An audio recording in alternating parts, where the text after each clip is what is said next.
안녕하세요. 모든체스입니다. 오늘은 2022년 4월 23일 이번 영상에서는 엔비디아가 오늘 3.31% 하락했는데 지금 명백히 하락 추세대에 있잖아요.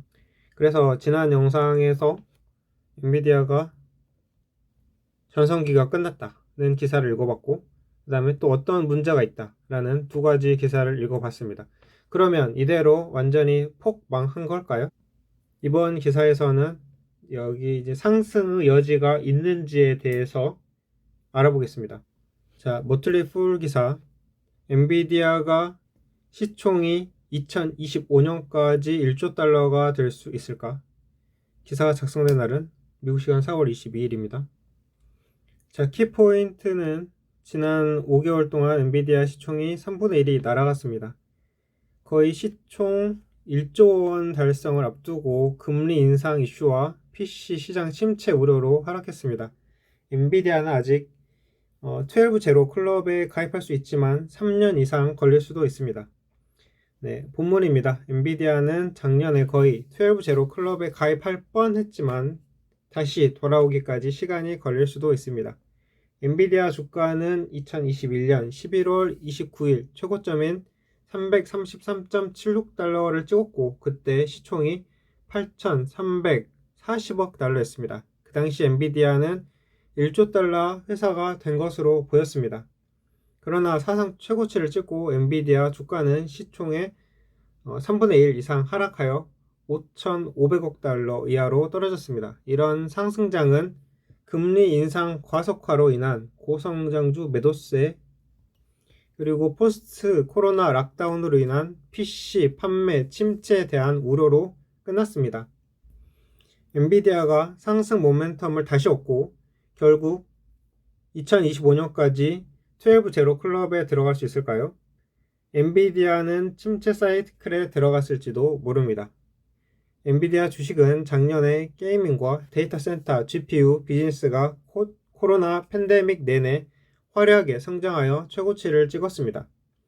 올해 1월에 마감한 2022년 회계연도에 엔비디아의 수익은 61% 폭등하여 269억 1천 달러였고 조정된 EPS는 78%로 성장했습니다. 조정된 운영 마진은 640 베이시스 포인트 올라 47.2%였습니다.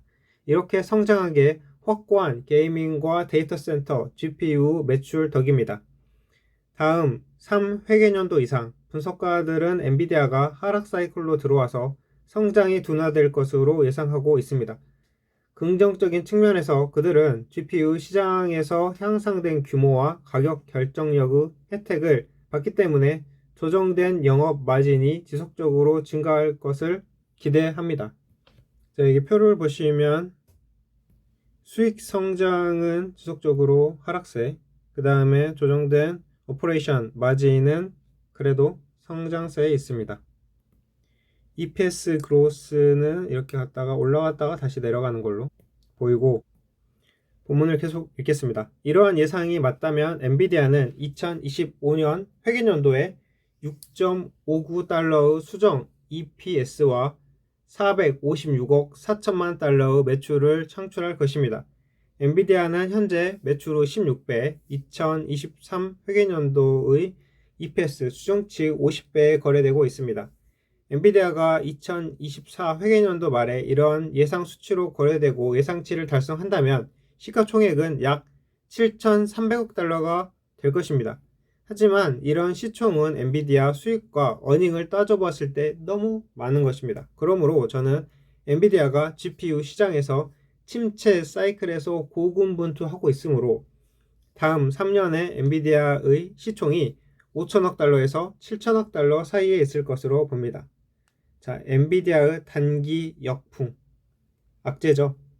투자자는 분석가의 추정치를 참고사항으로만 받아들여야 하지만 엔비디아 주식은 지난 몇 년 동안 급격한 성장 이후 숨 고르는 시기가 필요한 것 같습니다. HP의 최근 어닝 보고서에서 소비자 PC 수요가 팬데믹 동안 게이밍 업그레이드와 재택근무로 상승했던 것에 비교하여 전년 대비 1% 감소했다고 발표했습니다. 이것은 엔비디아와 다른 PC용 반도체 제조사에게 좋은 징조가 아닙니다.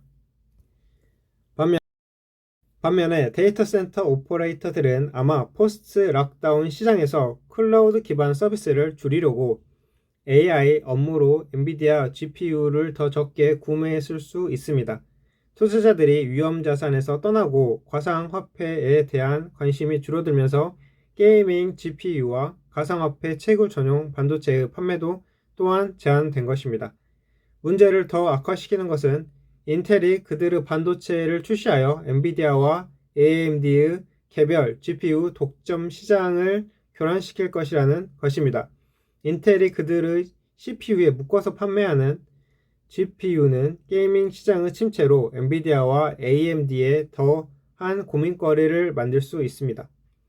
장기간의 순풍. 이런 도전은 겁먹게 합니다만 엔비디아는 1999년 기업 공개 후 수많은 사이클 악화와 그 위협과 경쟁 위협에 더 단단해져 왔습니다. JPR 4분기 수치에 따르면 엔비디아는 또한 GPU 시장을 81% 점유율로 장악하고 있고 이에 비해서 AMD는 19%를 점유하고 있다고 합니다. 게이밍과 데이터 센터 시장은 다음 몇 년 넘게 확장을 지속할 수 있습니다. 리포트 오션에 따르면 게이밍 PC 시장은 21년에서 27년 사이에 복합 연간 성장률 14%로 확장할 수 있습니다. 반면에 Research and Market은 데이터 센터 시장에서 2021년부터 2026년 사이에 복합 연간 성장률을 36.7%로 예상하고 있습니다. 만약에 엔비디아가 계속적으로 양쪽의 성장 시장을 지배한다면 사이클이 예상보다 많이 단축될 수 있습니다. 최근 분기의 매출의 2%에 불과했던 엔비디아의 자동차 칩 사업도 자동차 부문이 점차 회복되고 새로운 커넥티드 및 자율주행 차량을 개발하면서 더 많은 관심을 받을 수 있습니다. 엔비디아의 시총을 넘어서 그 다른 것을 보십시오. 엔비디아는 아마 2025년까지 1조 달러의 회사가 될지 모릅니다.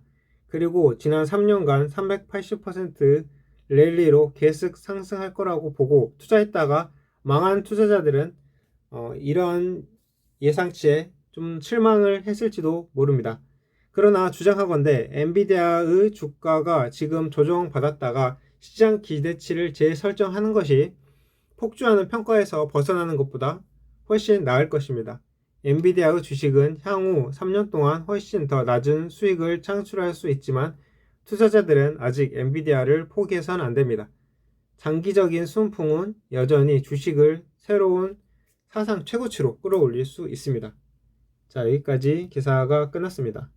일단 차트를 다시 보면은 현재는 하락 추세되어 있으니까 싸졌다고 너무나도 사고 싶지만 지금은 살 때는 아니다 라고 생각이 들고, 여기 200불을 설마 내려갈까 했는데 진짜로 내려가 버렸고, 일목균형표를 보면은 현재 이 음운으로 가 있고 그 다음에 기준선이 밑으로 향하고 있기 때문에 약세 국면으로 볼 수 있고, 금물 차트도 지속적으로 밑으로 넓어지고 있습니다. 이게 잡혔다가 위로 넓어져야 되는데 지금은 밑으로 넓어지고 있죠.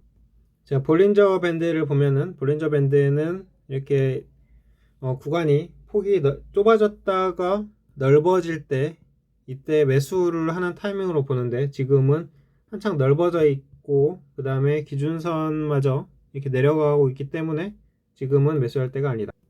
자, 매물대를 보면은 여기 있는 매물대를 밑으로 지금 하락을 했으니까 여기는 원래는 여기까지 있을 때는 지지선이었는데 지금은 여기가 이 밑으로 내려갔으니까 저항선이 된 거죠. 이 지지선을 밑으로 내려갔다는 것은 추가 하락을 예상해 볼 수 있습니다. 자, 그러면 엔비디아가 이 난관을 어떻게 헤쳐 나갈지 지켜보기로 하고 모둠채소의 방송은 여기서 마치겠습니다. 다음에 또 소식이 있으면 전해드리겠습니다. 감사합니다.